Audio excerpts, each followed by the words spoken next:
प्रचंड जीव लावला. वाटतच नव्हतं असं होईल. त्याला काय झालं एवढं, एवढं भेटायला त्याला काय झालं? उलट त्यांनी असं करायला पाहिजे होतं, जर त्यांच्यावरती दबाव असला पक्षाचा की तू तिथं जाय, त्या धनंजय मुंडेकडे जाय, त्याची भेट घे आणि जरा ते मिटतंय का बघ, मिटून घे असं सांगितलं जणून काय अध्यक्ष बावनकुळे साहेबांनी सांगितलं ते मिटून घे. यांनी एक विश्वास जिंकणं खूप गरजेचं. लाट ही लक्षात आली पाहिजे आणि ते मुरब्बी आमदार आहे, एका नवीन मंत्री पण राहिले. त्यांनी सरळ सांगायला पाहिजे होतं मीडियाच्या बांधवाच्या समोर येऊन, मला पक्षाने दबाव आणला त्याची भेट घे म्हणून आणि ते मॅटर दाबून टाक, मिटून घे असं सांगितलंय. मी मीडियाच्या बांधवाच्या समक्ष सांगतो, मला धनंजय मुंडेची भेट घ्यायची नाही असं त्यांनी सांगायला पाहिजे होतं.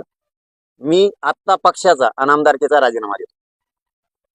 राज्यात ना त्या माणसाला काय केलं असतं मराठ्यांनी सांगता नसतं आला. 1,67,000 मतांनी पुन्हा निवडून आले असेल जर उभा राहिले.